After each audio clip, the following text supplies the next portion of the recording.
Welcome to the Page of Our Lives podcast with your hosts, Paige Evanson and me, Leslie Stewart. Every week, we take a page from our own lives or the life of an inspiring friend and give you the Cliff Notes. Today, we're talking all about marriage in the middle. What's marriage in the middle? Well, that's the phase of marriage where you're no longer a newlywed, but you're also not an empty nester. We turn the page today on what marriage in the middle is like and reveal 5 things we wish we would have known when we were newly married, well, that we're learning now. So if you're a newlywed or maybe not even married, stay tuned. We promise you're going to get the ins and the outs on marriage in the middle on today's show. Like laundry, always waiting to be folded, this is another day in the page of our lives. Well, hey, everybody. Welcome back to another episode of The Page of Our Lives. And we are jumping in the pool this month, friends. In case you wonder what pool are we talking about, we're the Page of Our Lives. The acronym is pool. So if you ever hear us say, hey, we're jumping in the pool, that's what we're talking about. And we are jumping in the deep end this month because all month long, we're going to be talking about marriage, and not just marriage. We're talking about marriage in the middle, because that's what I like to call this season that I'm in. I've been married almost 24 years. Paige, how many years have you been married?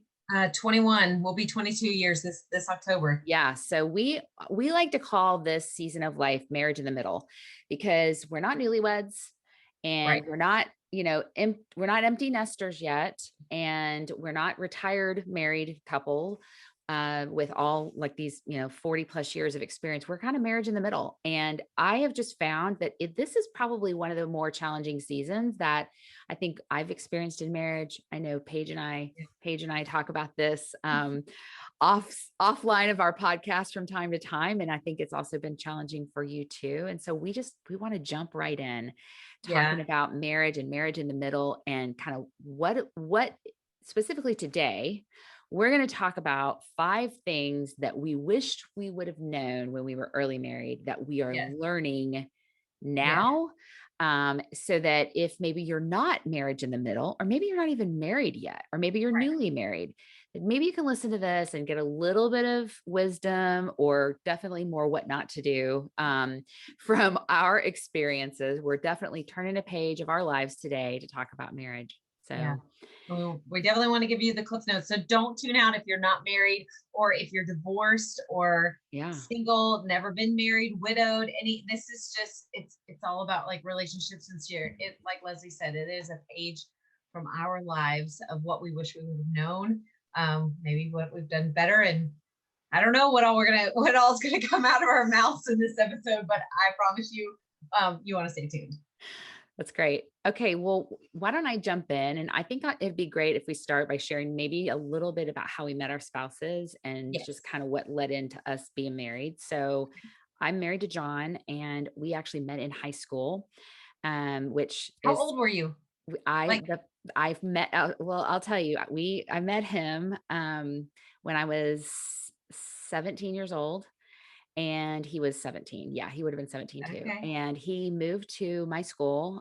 We went to a small Christian school, and he transferred into our school kind of almost at the end of his junior year. And my last name, my maiden name is Young. And so our lockers were assigned alphabetically. And so I was always the last in the school pictures in the yearbook and all that stuff with the last name that starts with Y. And so him coming in at the end of the year, they just gave him the next empty locker, which was next to mine. And so that's where we first met. So it totally sounds like a Disney movie or a Hallmark movie, right? Like we met by the lockers.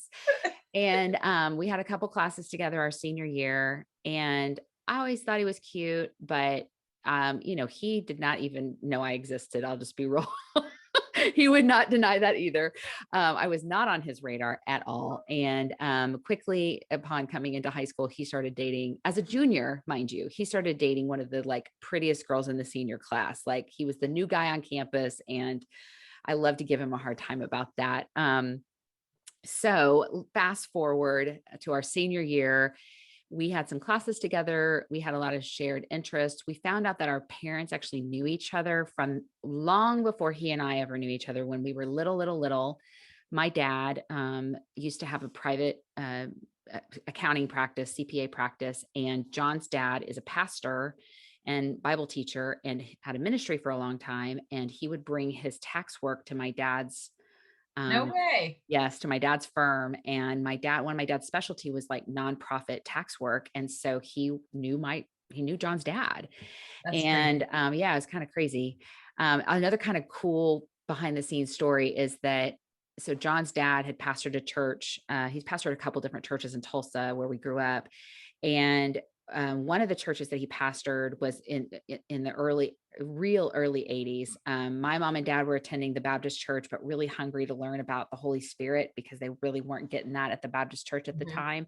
And so on Sunday nights, they would cheat on the Baptist church and they would go to John's dad's church where Oh, he wow. would teach on the Holy Spirit and the gifts of the Spirit and all of that. And so even then, like they were learning from John's dad. It was just kind of all these kind of cool cross That's things with us. And really so cool. back to John and I, it's like the last 10 weeks of school and coming up senior prom. And of course, all the kids are like, oh, who are you going with? Who are you going with? I didn't have a boyfriend. I was a late bloomer, friends. Like, that's why I say I was not on his radar.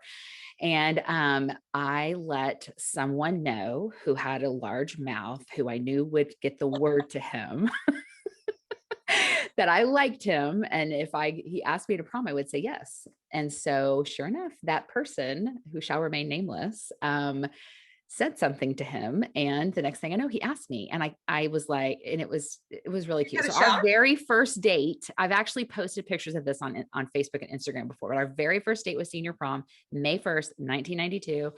And well, we've just pretty much been together ever since. And Yeah. so it's kind of nutty that that's how our story started. Never in a million years. I will have to say this too. So we went to a Christian high school. I think I mentioned that. And I remember in our senior year, our principal was teaching in chapel one day, and I do not know why he was talking on this, but he was talking about relationships, and he made this Mhm. statement that still, I've been married almost 24 years, still sticks with me today. He said, "You never know.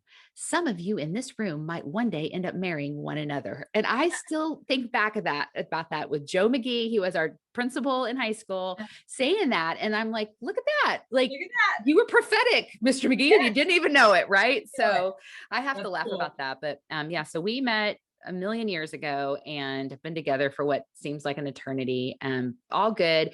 I think the interesting thing about our story is that, we met so young, and we're almost 50 now, and we have truly grown up together. I mean, I've Yeah. known him longer and been with him longer than I was with my parents, and where we've Yeah. reached that point in our relationship. And so I think, for us, I love that that's our story. I love that Yeah. we began when we were both really young and still figuring out life and what we wanted to do with ourselves. And the thing I really love about John is that I had big dreams and plans, people. I was not, looking to get married anytime soon. I had career aspirations and all this stuff. And he just never told me no. He was never Yeah. like, oh, you shouldn't do that. Why don't I never felt like he was trying to hold me back. And I don't know that the time I really saw or valued that, but I'm so thankful that he was always he's still to this day, so Yeah. encouraging of my dreams and what I want to do. And it's made me do the same for him. And so, Yeah.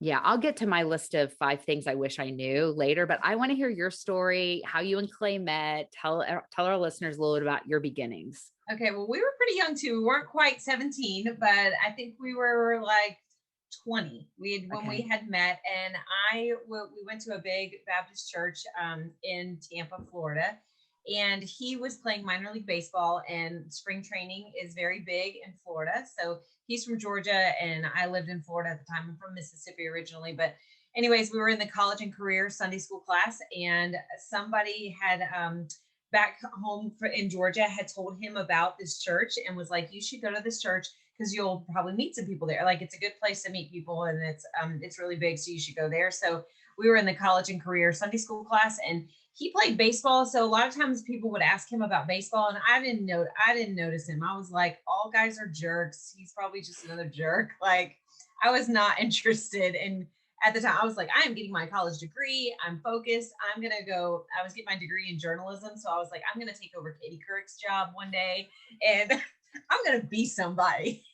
I am going places and doing things. I don't have time for a relationship right now. Like I'm working, I go to school. So, anyways, we sat down next to each other in the college of career Sunday school class, and it was like they would let guys and girls come together at first, and then they would break us apart, and they all guys would go together, and all the girls would go together for a Sure. little Bible study time. And when we were leaving the classroom, it felt like everybody was converging all at once to get out of the room in this big Uh-huh. Baptist church. And Clay's very confident, very bold, like, "Hey, Paige, can I get your number?" Well, first off, we had sat down next to each other, and he's like, "So, what do y'all do around here for fun?" And I'm like, "I go to school and I work." And he has a Southern accent. So I'm like, "You're not from around here, are you?" And he said no. And but he didn't tell me what he did or anything like that. And I introduced him to my friend. And then we broke into guys and girls. And then when the group time was over, he in front of what felt like everyone was like, "Paige, can I get your number? And so we could do something sometime." And I'm like, "Sure, no problem." I'm thinking, you put me on the spot in front of all these people. I What am can't I going to turn. do? Say no and be a jerk in front of all these people? I know. I was like, Yeah. "Yeah, you can have my pager number." So here's my My beeper. pager number. Oh my gosh. Those were the days, right? You can page. For those of you who don't know, we used to have a little thing called like a beeper, and you can give me your number, and then you'd have to go to a payphone, and you'd have to call back the number and be like, "Who is this that just paged me on my?" This is before like real cell phones and that kind of stuff. So, anyways, yeah, we met, and then I do remember telling my friend Ashley, I was like, "All guys are jerks. He's probably just another jerk." And I was like, "But I'll give him a chance. Like I'll go up with him one time." And he was playing minor league baseball for the Yankees at the time, but his prayer requests were like for a golfing buddy. And then I remember him like hearing that he was going to move. So I was like, "Oh, he's going to move. Like he won't be around for a long time. Like I'll only have to go out with him once, and then I'll never have to see him Yeah. again. I'll be nice." And anyways, but we went out he did call me, and I read a book called The Rules. It's not like a Christian book or anything like that, but I tell everybody about it because it's called like The Rules for capturing and dating, I don't know, capturing the heart of Mr. Right or something. But they're basically like old fashioned rules. Like you should never accept a Friday night date after Wednesday because you are hard to get but easy to be with. And you don't want him to have called five other girls and you're the last one on the list on a Friday night for a date. He needs to prepare, even if you just have to wash your hair, you are busy. He needs to ask you out no later than Wednesday for a Friday. Like I it's love that. so anyways, I had read That's so it was funny actually though. really good. It was like It's just so funny to hear that. Keep it going. is funny, Keep telling me. like at 20 years old, I hadn't had a lot of boyfriends or anything yet. So, but I had read the rules and they were like, you should never go Dutch on a date. Don't go to a guy's house. He needs to come pick you up and actually court you and pay for the date. And you should never call a guy. Let the guy call you Yeah. because if you call the guy, then they could be watching football and then they're short with you. And then you're like, "Why are you being short with me?" And he could just be with all of his friends. And so they were just practical stuff that I really think are still applicable to today. So it was a Wednesday night that he paged me, and that I called him back, and I was like, "Clay from church, Clay." Oh, and meanwhile he's a minor league ball player, so they're kind of confident and cocky and think that, "Well, don't you know who I am?" Yeah. And meanwhile, I'm like, "Well, don't you know who I am?" Like, not that I was anybody. But we were so arrogant. Oh my goodness, so arrogant. Anyway, so I was like, "Oh yeah, Clay from church. Okay." And so that kind of made him, most girls were always falling after it. Like Sure. he didn't have a problem getting a girlfriend or somebody to go out to dinner with him. And so I was like, "Oh yeah, okay, yeah, I can probably go Friday night." Like, and he's thinking, "Wait a second, who are you kind of playing hard to get?" And so, but we went out on a Friday night, and he always tells the story that I have a younger sister and brother, and they're 9 and 12 years younger than me. So when I'm 19, 20 years old, they're at that annoying stage of a child's life when Yeah. they're like 8, 9, 10 years old, 10 years old. And I'm like, he came over to pick me up and wanted to meet my parents. And I think I was like, "Let's just get in the car," because my mom would make my little siblings go with me on a date. And I'm like, No. she wouldn't really make them get in the car, but she would allow them to be annoying enough and they would want to get in the car with me. And I'm Oh, like, "We have sure. to just go because I don't want to take my little brother and sister on this date with me." And so Clay was like, "Wait a second, why are you in a rush?" And I'm like, we gotta go, or otherwise my sister's gonna have to get in the car with me. Anyway, so we went on our first date and he shared his whole like testimony. I didn't tell him anything that I knew the Lord, that I was a Christian. I mean, we met at church, but that doesn't That doesn't necessarily mean anything. that doesn't mean anything. So, but we did go out to dinner, and I remember him sharing his testimony with me and all the things that God had done to bring him to where he was, playing baseball and in Florida. And I'm like, whoa, wait a second. Like, where did you come from? And he was very kind and he's very respectful. And I'm like, okay, there's something different about this one. And then he didn't have any friends because he was from Georgia and playing baseball, and he was one of the only ball players they let live off of not like off campus, but they all lived together in a hotel, and they let him live above somebody's garage down in South Tampa.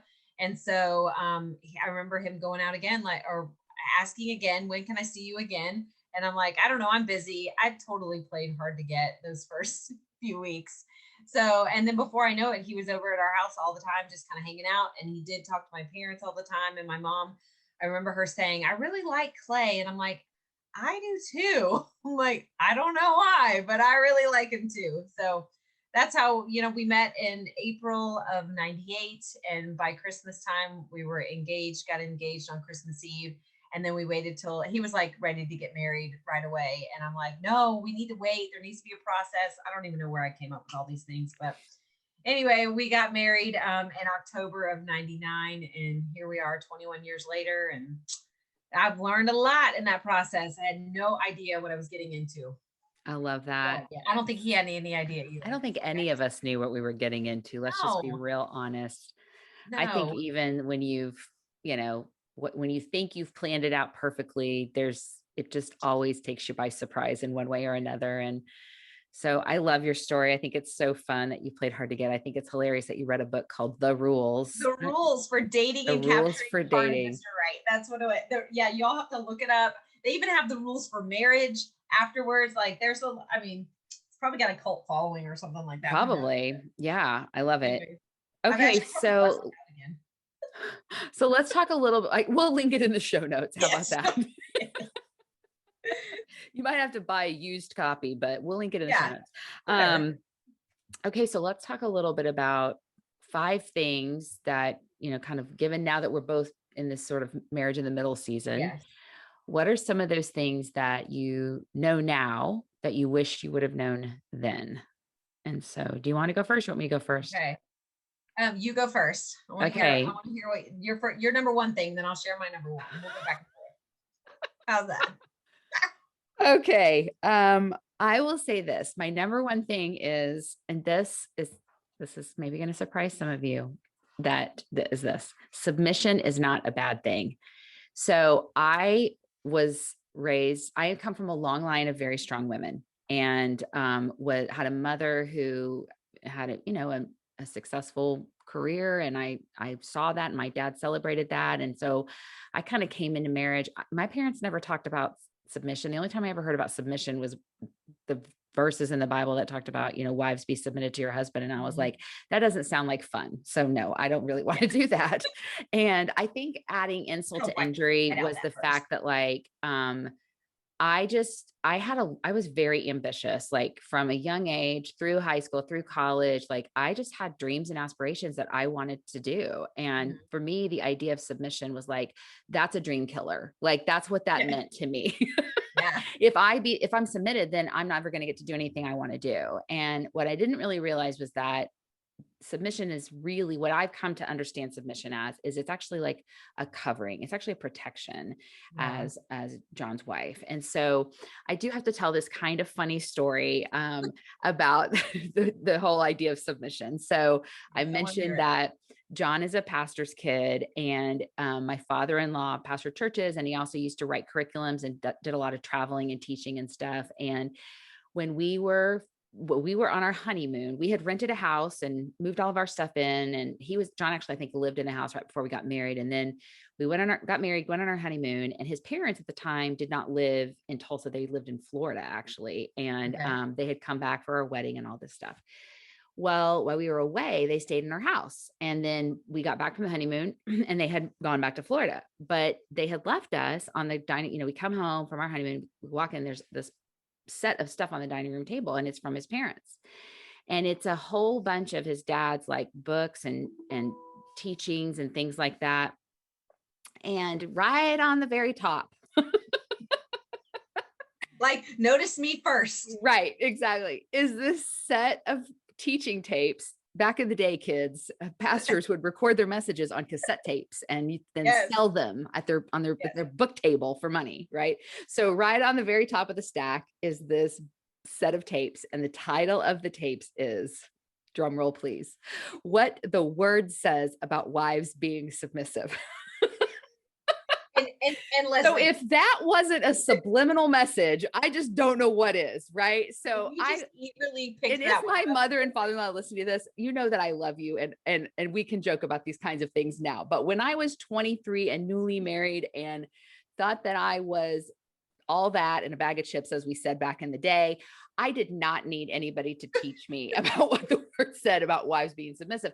And I was honestly repulsed by that word. I was so, I mean, my heart would like, I am confident there are plenty of women listening to this who are like, yes, and amen Yes. to that, right? Yes. Like, I just had this really wrong idea of what it meant to be submitted to John. And Yeah. I really honestly, it all came down to, I thought it was going to crush every dream I'd ever had. And so what I've come to learn, long answer, but what I've come to learn about submission is that what it looks like in my life to John, with John, is this: being submitted to John means his opinion matters. And Yeah. I take his opinion into account when I make decisions. For a long time in our marriage, I just did what I wanted to do because I was not going to be submitted. Yeah.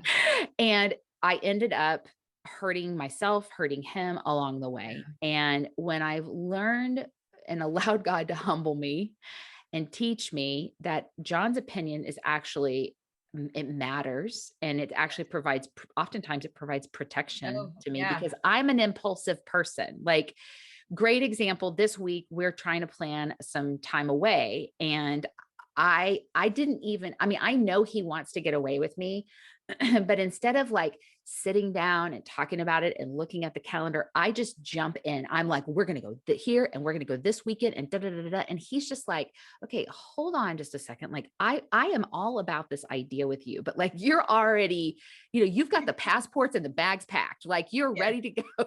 And so I've learned after, 20 plus years of marriage, like if I will slow down and actually consult him, he's a really smart guy, Yeah. and get his opinion on some things, it actually, that is what submission looks like in my marriage. And Yeah. sometimes it means like, we don't go with my idea. And Right. that's actually saved me in a lot of Oh, instances. yeah. And so I just would want to encourage you out there, if you're newly married or looking at getting married and you've heard that language in the Bible about being submitted, like, it's actually not a bad thing. And No. it's something that I actually love and I cherish now. And I welcome being covered by John as my husband. Yeah. So, okay. So that's my number one. Submission isn't a bad thing. All right, Paige, what's yours? That's so good. That's so good. Well, mine's not quite so holy, I guess, or so good. It's okay. It could be everything. It can be everything. So I don't know why. I'm trying to think back, like before I was married, like what I thought. I just thought we would like just be this cute, perfect little couple, and that we would tell people about Jesus, and we just love each other, and we'd never have any problems, and we'd always get along, and we just always would like each other, and it would just all Yeah. be hunky dory, and everybody, we would be like those hashtag couple goals, and and then Yep. it would look like a perfectly curated Instagram post. So that was, I guess, what I was going into it, that we would be this perfect little church couple that would just be so in love, and then we got married. And so I think my number one thing is, like, I had no idea how important sex would be in marriage.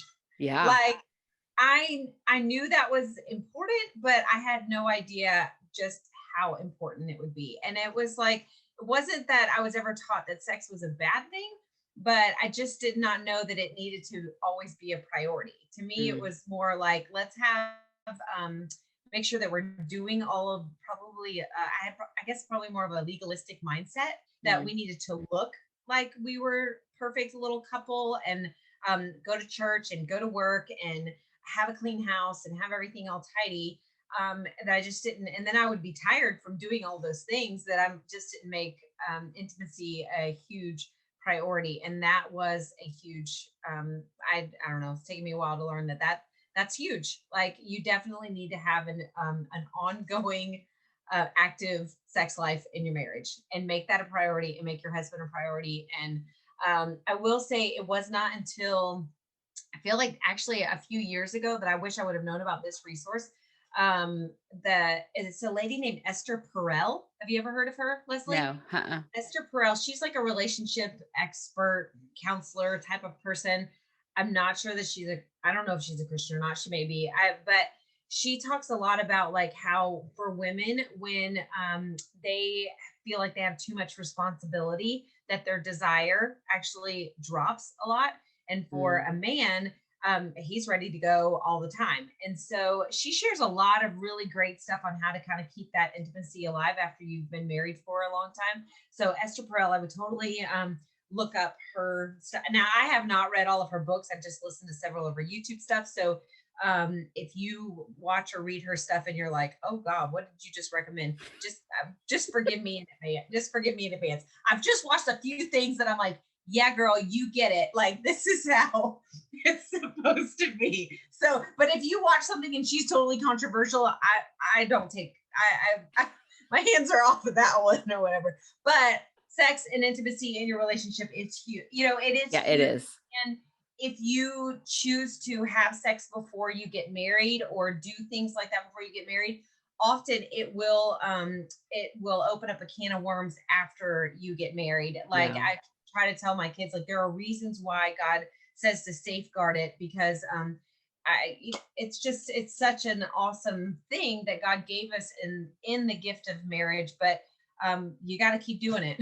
And I know if my kids ever listen to this, they'll be like, oh, cringe. I don't want to think about my parents doing anything like that. But I guess I checked out too. I'm like, certainly my parents don't do it. They did it 4 times because there's 4 kids and that's all. Like, so Yep. I just I didn't realize that that's huge, and that's very important and needs to be a priority on the It's regular. good. Yeah, that's great. So Okay, so okay, my next one is date nights matter. oh And here's part of our story. So we were married 9 years before we had a baby, and it was an intentional choice. I was oh, again was everybody asking you all the time? all the time. Yeah, all the time. Like, when are you going to have a baby? And I was like, every time you ask me, it's kind of like the submission thing. Oh, every time you ask me that, that's just another year I'm tacking on until I have a baby. Oh my goodness, you waited Now, I'm 5 years. not stubborn or anything. I mean, really. No, not at all, not at all. So we were married 9 years, and it's honestly because I was very career driven for the first, Okay, honestly, the first 15 years of our life. I was very focused on my career, and I don't even think we'd had it other than we did do premarital counseling. And again, I was just sort of like, yeah, yeah, yeah, whatever. That's for those other people. yeah. Oh gosh. And so you guys are listening, going like, I don't know how she's made it 24 years. Only by the grace of God, people. That's what I will Yes, tell you. yes, So, and the patience of my saint of a husband. So we had done premarital counseling. We talked about that. We both wanted to be parents then, but then we didn't talk about it again for almost 9 years. And God was kind of doing a work on my heart, but to get to that point, to be ready to, be a mother and all of the responsibilities that come with that. However, for 9 years, we dated like all the time, and it was yeah. so much fun. I mean, Oh, I still look back on that first decade, honestly, of like, this was so much fun. We went to the movies yeah, on a Tuesday because we could, and nobody said we didn't. We had to get a babysitter. Like, we yeah, traveled the world. We went and ate at fun restaurants. Like, we lived life. And I think a lot about the fact that now I'm married in the middle, right? And yeah, we've got these 2 kids that we're raising, and we've got a few years to go yeah. before they're out and on their own. And I think back to those first 9 years a lot, like, oh yeah, that was really fun. And I can't Yeah. wait until they're off and on their own and, living life confidently, that we can kind of go back to that kind of life again with John and I. But here's the deal. I can't stop dating John for the, 20 years that I'm Right. raising my kids and then be like, oh yeah, let's go back and date once they're all gone. So dating your spouse is so important. And I Yeah. know there's all kinds of, it's depending on what season that you're in. It can be hard. Like when you got littles, you got to Mhm. hire a sitter, you don't have anybody, family around to help. Like it can be hard, but there are so many amazing creative ways that you can steal time away together. I'll tell you, in this marriage in the middle season, what we have found as a winner are daytime dates. It is getting Yeah. harder and harder for us to find a night away because we've talked about this already on the show. We Yeah. are raising athletes and they have us at ball fields and practices and whatnot, tournaments and such Yes. and such. And that's a wonderful thing we do together. But I still need time alone with John. So a Friday lunch is a frequent date time for us. And I love it. Plus, we're both like alert and awake and not tired Yes. after the end of a working week, right? And so sometimes you just got to mix up what the date looks like and let go of Oh some of yeah. those Sometimes kind of we can have breakfast ideas at of Waffle like, House. yeah, Like, Waffle House, go to Waffle House. I love a yeah. brunch date. I mean, that's like my brunch is my favorite meal of the day. Like, Yes. so I'm all for the brunch date and just letting go of some of those preconceived ideas of like, oh, it has to be Friday night and I get dressed up and we get Yeah. reservations and it's this fancy restaurant. Like, there's a time and a season for that stuff, usually before you Yeah. get married, let's just be honest. And so, like, just be creative and let some of that stuff go, but learn to spend time and enjoy time with your spouse. Just your Yeah. whole marriage is so important. So, Yeah. Oh, that's so good and so convicting because I suck at that, like making that a regular priority. yeah. And I know and even like Clay and I were talking the other night, he's like, I just want you to sit on the couch with me and watch a movie. And for me, all I can think of is all the thousand things that need to get done. But Yeah. that's Oh, there he is what walking in the window. yep, there he is. He's walking by. He's walking by right there. But that's what, and I'm like, okay, I can do that. I can make that a Yeah. priority to sit. And another thing, he always makes me laugh. I feel like maybe that's Yeah. another thing that's important. He's like, we have 4 kids, 3 dogs, a lot of we just have a lot going You're on. busy. Homeschooling, we're busy, Mhm. and I forget to have fun. So Mm, as much as I love fun, like I'm almost like a fun addict, I forget to have fun with him. mm. And That's good. because when we finally do get to connect, it's either to talk about what's going on with where we have to go next, what sport we have to go next, who's taking who where, who's watching who needs to be, there's just so many like responsibilities that a few not like I'm extreme Leslie, I am extremely ticklish. I do not like to be tickled. And Clay gets the big he's taking pictures of me out there. He gets the biggest kick out of I'm going to bed. I'm gonna hide myself in the covers. And he's like, oh no. And it was like coming in and rip the covers off. And my kids love like tickle, like having a tickle fight or something, but he wants to tickle me. And I'm like, stop, I'm gonna punch you in the face. Like, stop tickling me. But of course, it gets us laughing and it gets us giggling. And he's like, I love seeing you laugh. Like, Yeah.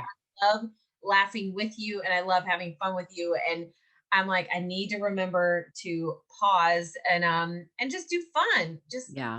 do fun stuff because when you've been married a long time, it just gets serious. Yeah. It And it does. It gets serious. And just you gets lose it's serious. like it kind of can become a joy suck. I mean, let's just be Yeah. honest. Marriage can become a joy suck Yes. because you are really hardcore in the season of adulting, Yeah. and all the big decisions and hard things that are happening and the many people in your house and animals and all whatnot. And you just kind of lose. And I think as moms, like we feel this for whatever Yeah. reason, we feel this burden of responsibility, like fix all that stuff. And so it does, it can suck the joy real fast. Right. Right. So It it's totally good. can. So I think like just remembering to laugh together Yeah.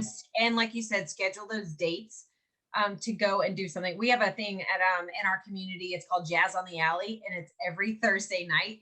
And they have a jazz band out, and everybody brings out lawn chairs. They literally block. We live in a little small town, so they block off like Main Street, and Hmm. everybody comes out. And last night we went to Jazz on the Alley, and we take the kids, and they've got food trucks and all that kind of stuff. And both of us are like, Clay's like, thanks for getting me out of the house. Like I really Yeah, needed to get out and be around just a different change of environment. for And I'm sure. like, I know. We need to do this. We need to do this more often. So That's good. schedule your date nights, people. That's Thanks for good. Leslie. And don't lose your joy. That was a And good don't lose one. your joy. Yeah, like laugh. Figure out what I mean. Yeah. If anything, just laugh at yourself, but laugh with each other. Find a funny romantic comedy, something. Just laugh. Yeah. Yeah, To and the for all right. of those people listening from Hollywood, would you please make more good romantic Yes, comedies? I do not know what yes, has happened. I could do a whole podcast episode on what has happened to the rom-com I because it's know. like they don't happen anymore unless you're on a Hallmark movie. And I personally, I'm not a Hallmark fan. Don't hate me, but I don't love Hallmark movies. They're too cliche. Cheesy. Yeah, So they're too on the nose. And so I but I just like, okay, I'm gonna stop that rabbit trail because I could so go down that rabbit trail. But yeah, we need better rom-coms in this world today. Okay, here's my next one. Christian community is so important. yes, So we did not invest into that early in our marriage. And I think it was, it was just not the right decision. Like we right, were still living like we were in college and whatever. And there was some of that that was fun, but the reality was it wasn't really doing anything to build us up as a couple. yeah, And I think like find a church. Like if you're yeah, newly married, like get in church, find a church. And it may take you a while to find one that you both like. And that's okay. Like yeah, kick the tires. That's what I say when it comes to church shopping. Kick as many tires as you need to before yeah, you pick the one that's the right fit for you guys. And then find a way to get involved in either a couple's small group or a marriage ministry or whatever it is, because mhm, having Christian community has really been so transformational in our marriage. Sharing our life with other people and having other people share their life with us has transformed us. We've yeah, learned from other people how to do it right, but we've also learned from other people yeah, how not to do it. And I'm just telling you, there is such power in community when you get into yeah, good, godly, biblically based relationships with other yeah, couples. It's that iron sharpens iron scenario, and that is so needed in marriage. So I highly recommend get involved as a couple in church and find Christian community. yeah. Well, and I can totally second that, but I want to speak to those because my husband does not currently in this season, even though we met at church and I thought we would always be serving in the church, doing stuff in the church all the time. He, of course, feels more called to our just our general community. And he is a online web developer, so he's got a lot of online communities that he's a part of, Mm-hmm. but he's not actively involved in our own church. And so for a while, we used to fight about that. Like I had a lot of tears, a lot of guilt, and a lot of manipulation, all the things of like, you need to go to church and they're going to be thinking I'm a single mom in church and sitting there by myself or whatever, all this kinds of stuff. And he's like, I don't like the noise. I don't like the loud. I don't like large crowds. I don't like X, Y, Z, all the things. And so, and we're working, we're always like a work in progress with that. But I will say, so this leads me to my next thing of like, which I would have known is that how important prayer is Mm-hmm. and being a part of so like I started just really praying that God would send the laborers, that God would send that one-on-one community to Clay and I, whether it be within the actual walls of the Sure. church. But God, he's been so good at that. He has sent us several couples that we do life with and that we do share things with, and that the guys are able to get together and they talk and they do their walk their way, and then us women get together and we do things our way. So like even last night with what I was saying with Jazz on the Alley, we had a couple other couples that we all end up meeting there. We're like, you're going, we're going, and we're doing life together. And so we weren't necessarily in the church walls. We all three actually go to three different I churches. love that. But we come together. So don't let that be a hang up. I know when Yeah. I was first married, it was like, we need to go and be in Sunday school Yep. together. We need to be in small group together. And now, like, I have a small group of women, and Clay doesn't necessarily have like a small group of men, but he's got some accountability, some people in his life that are where he's able to share his faith with, what they're able to be like iron sharpeners with one another. But yeah, having couple friends, and especially that are believers. They may not be in the same church every single Sunday, but that they do have a common goal to live out their faith. That makes a huge difference. Yeah. So, That's and really that good. there are couples that will love your spouse or you when you're being a jerk, and they'll kind of call you out on that type of. That's what I feel like Yeah. is important. Like our friends will call us out on things or encourage us in a way that we need to be encouraged. But prayer, like if you don't have that Christian community or you don't have it, like pray it in, and God will Yeah. bring it. Yeah, your comment on prayer makes me think of that, Stormy O. Martin book. That's so good. The Oh, Power yes. of a Praying Wife. We'll put that in the Yes. show notes. It's such an awesome book. All of her books are amazing. Power of Yeah. Praying Parent, all of those. Yep. Those are lifeline books. I know have been for Yeah. both of us all these years. So Yeah. I I wish I would love have that you known. brought that up. Well, and Just the how idea of like your community doesn't have to be church community. 100% agree with that. So good, Paige. right. But you definitely know what, if your community is drawing you down, or if they are That's causing right. you to go down where they're not lifting you up or building you up or making you do even more harmful, sinful things, then it may be time to part ways with That's some of right. that community. That's absolutely But right. I wish I would have believed in the power of prayer and praying for my marriage and my spouse early on, because sometimes when you're early on and you have those first fights or disagreements, I didn't realize how important it was to take those to the Lord and not necessarily take all of my problems to everyone else, but to go to him first and to pray, and then he really does hear, that God Yeah. really does hear and he will answer those prayers. So, I love you actually, you saying that touches on my fourth point, which is okay. this. Be careful who you vent about your spouse to. And that Oh, could be yeah. family or friends. And I know that, we just sometimes feel like we need an outlet. We got to just tell somebody about this, that, or the other that's happening in our home life. And I know today some people just go straight to social media with that, Yes. which I'm like, I'm praying for you. But you just need to be careful about who you're Yeah. venting it to. And I think to your point, Paige, like the first person you need to talk to your spouse about is God, and Yeah. go to God first. And like, hey, listen, if you've never read the Psalms, go read the Psalms, because David, who wrote most of the Psalms, he just let it all hang out in front Oh, of God. yeah. He told You're God everything yeah. he felt, how he said, God, he said things like, God, how come you've abandoned me? How come you've forgotten Yeah. about me? Like, we can feel like that in marriage. And so I think when we can unashamedly go to God first and say, hey, these are all the things that I'm frustrated about with my spouse right now, and I need your help. And not be afraid to talk real Right. openly with God about that, and then read his word, and then quiet ourselves to listen to how Yeah. he wants to, speak to us Yeah. before we go and talk to other people. Right. Because Yeah. I think when we pause long enough to think about that, God often shows us things about our own life that we need to change. Yeah.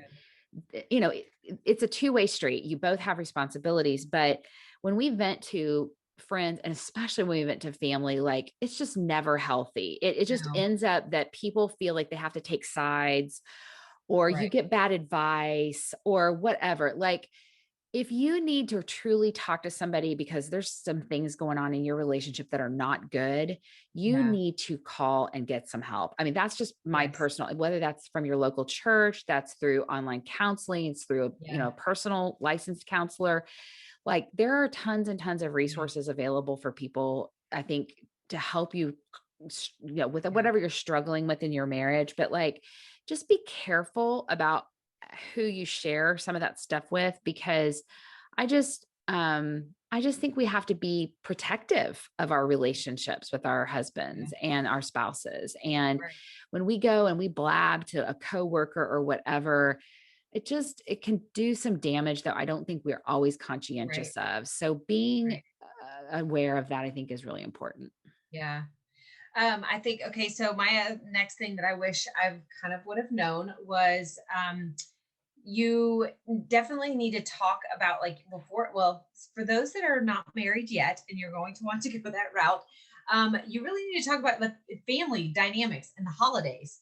Like, Yes. what Oh, do that's so you good. do over the holidays, and whose house are you going to go to, and what are the expectations, and when, are you doing Christmas at one family and then Thanksgiving at another family? How does your family do things? Like, my family is, everybody has to pitch in, like, you jump in and you get involved, you go help, their acts of service, where, as at Clay's family, if you go there, you're a guest, and they're end up doing everything for, they do a lot for, for you or for the guest, whoever comes over. So I know that was one thing early on, and when I was first married, I'm like, I do Christmas this way, and this is how we do it at our family, and I want to go spend it with my family. And it was really learning to, like, well, he grew up with a whole nother way of doing Yeah. Christmas. And then when kids come along, so just, you got to process that, like, Yes.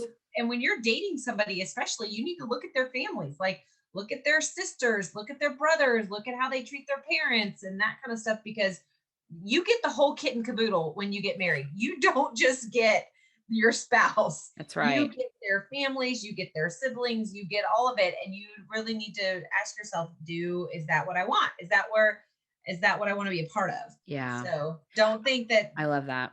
yeah, that That you're whole just, holiday thing is very divisive in marriages. I have when you brought that up, I thought of a few friends of mine that that's a big issue in their home is how what we do and how we divide our time over the holidays. And so I'll just touch on that for just a quick second. okay. So we, for many years, we lived away from where our parents lived. And so we would always feel, like we're going to go home for Christmas and see Uh-huh. everybody. And it would just be this 1 week of like shuttling us and the boys to this house and then shuttling to this house and then going to this Yeah. event and this event. And after a few years of that, we finally, I kind of had enough because it's very exhausting. And then shipping the presents and then shipping the presents. I mean, it was a lot. Yeah. And so I think we were at this point in our early 30s, and I finally just sat John down. I was like, "Do you think we are old enough now that we can just figure out how to do this on our own?" Yeah.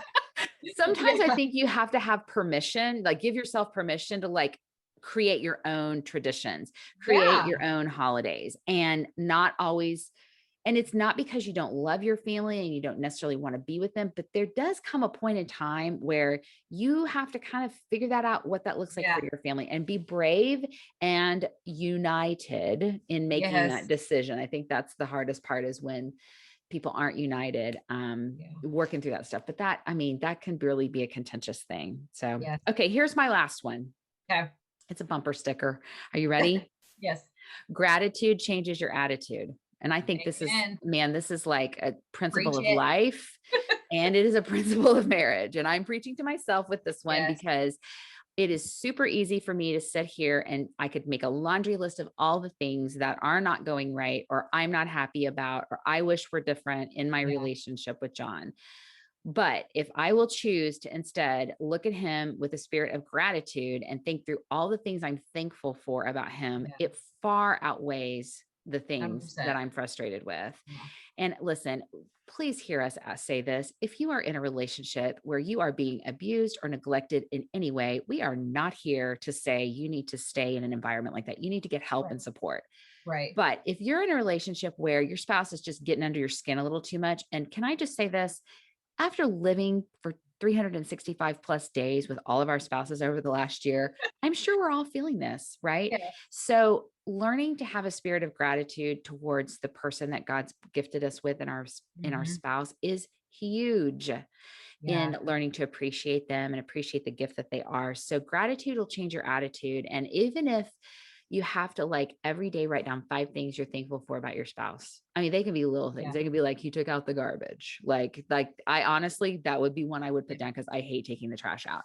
So Yes. find ways to see the good in your spouse and it will change your attitude. Yeah. Well, that's that whole saying, like whatever you focus on is going to grow. And Uh-huh. Yeah. so if you, and it's just true, whatever you focus on will grow. So if you focus on everything that they are doing wrong that's ticking you off, they're just going to, you're going to keep finding more things that Yeah. about them that make you mad. So it really is good. So one of my last things is, okay, with speaking of like counseling, so getting help. I've always been in some type of small group. So whether you pay for actual counseling with an actual therapist or life coach or whatever, be in some type of community with somebody. BetterHelp.org is one of the online counselors that I've used recently, and Hmm. I love it. I meet virtually with somebody, and they listen to me. They listen, and they've given me several great resources and help. And they work with every financial level out there. There's help if you,